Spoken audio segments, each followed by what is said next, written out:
The final bell rang with its usual sharp echo, spilling students out through the rusted gates of Brookfield High like a tide that couldn't wait to escape. Laughter, chatter, and the scrape of shoes filled the air, but beneath it all ran a quieter current, unease that certain students carried with them every single day. Mina adjusted the strap of her worn school bag as she stepped out, her eyes instinctively scanning the sidewalk ahead. She didn't need to look long. They were there, exactly where they always were. 3 boys leaned against the cracked boundary wall near the alley, as if they owned that patch of pavement. Kareem stood in the middle, tall and loose-limbed, his grin already forming the moment he spotted the familiar pair. His friends flanked him, mirroring his posture, his attitude, even his laughter. "Don't look," Aisha whispered beside Mina, though her own voice trembled. Mina nodded, even though her chest had already tightened. They kept walking, steps measured but quick, hoping, like they did every day, that maybe today the boys would be distracted, or bored, or simply not interested. They weren't. Well, Kareem called out, pushing himself off the wall. "Our favorite after-school routine." A couple of younger students walking nearby immediately veered off, crossing the road just to avoid passing too close. No one said anything. No one ever did. Mina felt her fingers curl tighter around her bag strap as Kareem stepped directly into their path. His friends spread out just enough to block any easy way around. "Where's the rush?" one of them said, tilting his head mockingly. "You've got all afternoon. We just want to go home," Aisha said softly, not meeting their eyes. "Home," Kareem repeated, feigning surprise. "Already? That's boring." His gaze lingered on Mina's bag. Without warning, he reached forward and tugged at it. Mina instinctively held on, but he was stronger. The strap slipped from her shoulder, and in one swift motion, he yanked it free. "Hey," Mina gasped. Too late. Kareem tossed the bag carelessly toward the edge of the road. It landed with a dull splash in a shallow, muddy ditch, sending a spray of dirty water over the books that spilled out. The boys laughed. The sound was sharp, cutting, like it fed something inside them. Mina stared at the ditch for a second, frozen. Her notebooks, pages she had carefully written, assignments she couldn't afford to lose, were soaking through in seconds. "Please," she said, her voice barely holding together. "Give it back. Go get it," one of the boys said, shrugging. Aisha stepped forward, anger flickering briefly through her fear. "That's not funny," she said, moving toward the ditch. But Kareem blocked her with a casual shove. She stumbled back, her foot catching uneven ground. For a moment, it looked like she might fall, but she caught herself just in time. "Careful," Kareem said with a smirk. "Wouldn't want you slipping." The laughter came again. Mina's heart pounded so loudly she could hear it in her ears. This wasn't new. It had been building for weeks, small things at first. A comment here, a laugh there, then the path blocking, the taunts, the pushing. Every day, a little worse. And every day, she had stayed quiet. Because speaking up hadn't helped. Teachers had warned the boys before. The warnings had turned into jokes. Complaints had turned into retaliation. But standing there, watching her soaked books sink deeper into the mud, something shifted. Her hands trembled, not just with fear now, but with something hotter.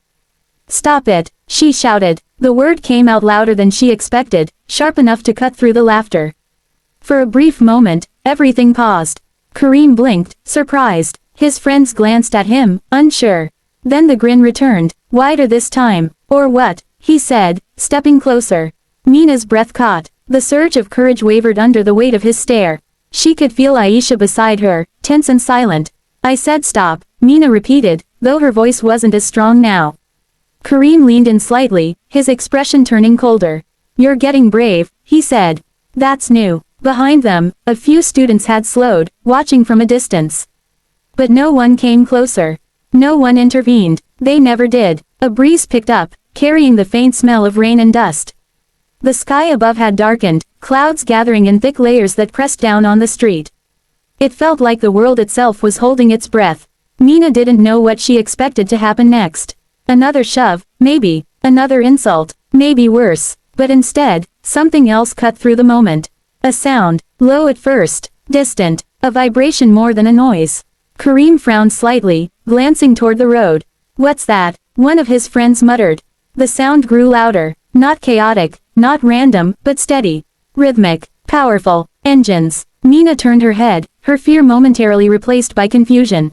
Around the corner, just beyond the row of small shops, something moved into view. Motorcycles. One after another, they appeared, their dark frames catching what little light broke through the clouds. The engines rumbled deep, echoing off the buildings, filling the space with a presence that demanded attention.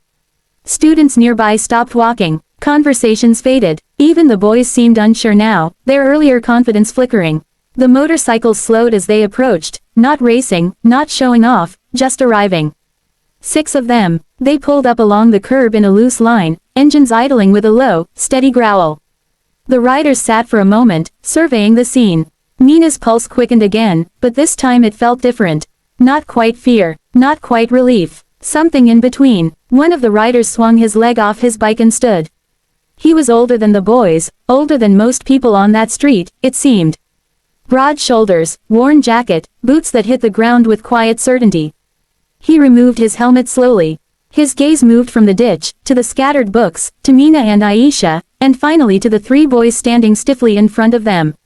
There was no rush in his movements. No immediate anger, just a calm, steady assessment. The other riders followed, one by one, dismounting in silence. Now the sidewalk felt smaller. The earlier laughter had vanished completely. Kareem shifted his weight, trying to regain his composure. "What are you looking at?" he muttered, though the words lacked their usual bite. The man didn't answer right away. Instead, he took a few steps forward, his boots crunching softly against gravel. The sound seemed louder than it should have been. Then he stopped. "Everything okay here?" he asked. His voice wasn't raised, but it didn't need to be. It carried across the space with a weight that made even the wind seem to pause. No one spoke, not at first, and in that silence, something began to change. The silence stretched, thick and uneasy, as if the world itself had paused to see what would happen next. The low rumble of the motorcycle still vibrated faintly in the air, but no one spoke over it. Kareem shifted his stance, forcing a smirk that didn't quite settle on his face. "Yeah," he said, shrugging one shoulder. "Everything's fine." The man with the gray in his beard didn't respond immediately. His eyes lingered on Kareem for a moment, steady, unreadable, before he stepped past him without another word. That alone was enough to unsettle the boys. He walked straight to the ditch. Mina watched, her breath caught somewhere between her chest and throat, as he crouched down and reached into the muddy water. One by one, he lifted her books out, letting the excess water drip off before stacking them carefully in his hands. The pages clung together, the ink already beginning to blur, but he handled them like they still mattered. Like she still mattered. "You dropped something," he said, standing up and holding the books out to her. Mina hesitated for half a second, then stepped forward and took them. "Thank you," she whispered, her voice steadier than before, though her hands trembled. He gave a small nod, then turned back toward the boys. Now the space between them felt charged, not loud or explosive, but controlled. Focused. "Let me ask again," he said, his tone even, almost calm. "Everything okay here?" This time, the question landed differently. Kareem opened his mouth, but nothing came out. One of his friends looked away. The other shifted his feet, glancing toward the street as if calculating the distance to escape. Aisha swallowed, then spoke before fear could silence her again. "They've been doing this, every day." Her words were quiet, but they cut clean through the moment. The man didn't look surprised. None of the bikers did. If anything, there was a subtle tightening in their expressions, like something expected had just been confirmed. One of them, a tall rider with a scar along his jaw, exhaled slowly. "Every day," he repeated under his breath. The gray-bearded man stepped closer to Kareem. Not aggressively, not fast, just enough that Kareem had to straighten up, had to meet his gaze whether he wanted to or not. "You think this is strength?" the man asked. Kareem frowned. "What, this?" the man said, gesturing lightly between the 3 boys and the 2 girls. "3 of you, 2 of them, every afternoon." Kareem scoffed, though it sounded forced. "We were just messing around." "Messing around," another biker echoed, his voice low but edged. The man tilted his head slightly, studying Kareem as if weighing something.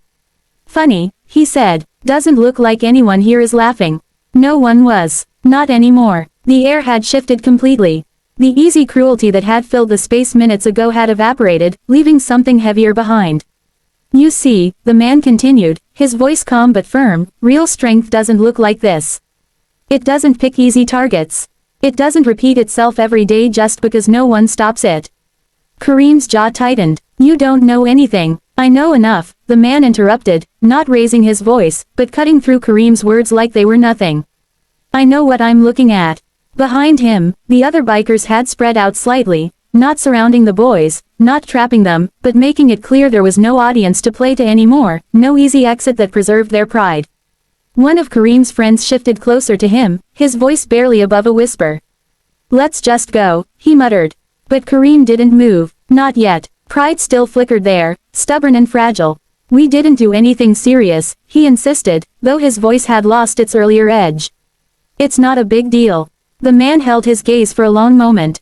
Then he spoke again, softer this time, but somehow heavier. Not a big deal, he repeated. Pick up a bag, throw it in the mud, push someone around, do it again tomorrow, and the next day. He paused. Tell me, when does it become a big deal? Kareem didn't answer. Because there wasn't one. The silence pressed in again, but now it felt different, not uncertain, but decisive. Like something had already been decided, and everyone could feel it. The man took one more step forward.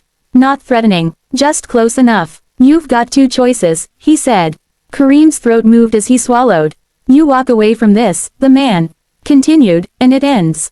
Completely. No more waiting here. No more following them. No more games. He let the words settle. Or, he added, leaving the rest unsaid. He didn't need to explain. It was there in his tone. In the stillness of the other riders. In the way no one else on that street dared to interrupt. Kareem looked at his friends. For the first time since anyone could remember, there was no grin. No sarcasm, just uncertainty, and something uncomfortably close to fear. It won't happen again, he muttered. The man didn't react. Say it to them, he said. Kareem hesitated. It was a small thing. Just words, but it felt heavier than anything he'd done before. Harder than any shove or insult.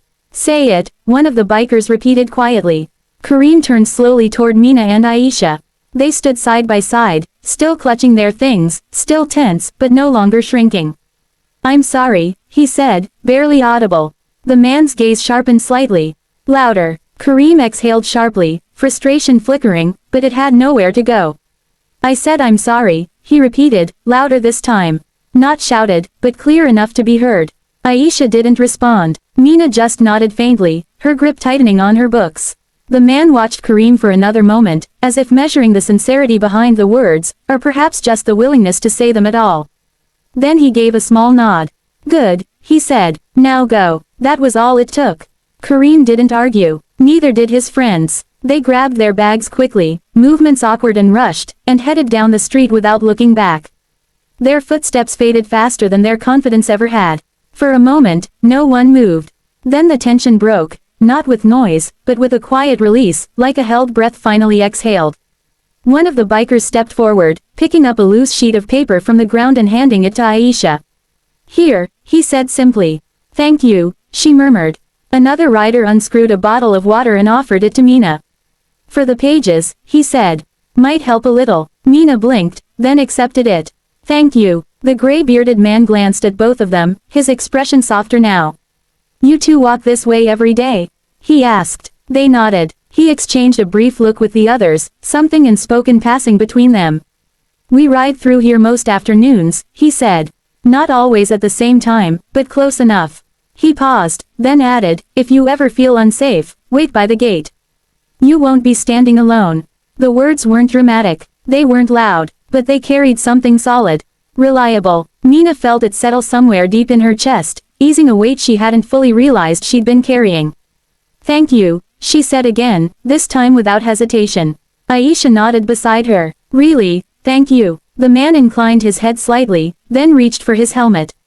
Around him, the others were already moving back toward their bikes, their earlier stillness giving way to quiet efficiency. Engines roared back to life one by one, the sound no longer unsettling but grounding, like a signal that something had shifted and wouldn't easily shift back. As the riders pulled away from the curb, the street seemed to wake again. Conversations resumed in low murmurs. Students began to move, though many still glanced after the departing motorcycles. Mina and Aisha stood there for a moment longer, watching until the last bike disappeared around the corner. Then Mina looked down at her books, still damp, still damaged, but no longer abandoned. It's going to be okay, Aisha said softly. Mina nodded, and as they finally started walking home, The path felt different beneath their feet, not because the street had changed, but because something else had. For the first time in a long while, they weren't walking in fear of what waited ahead. They were simply walking forward,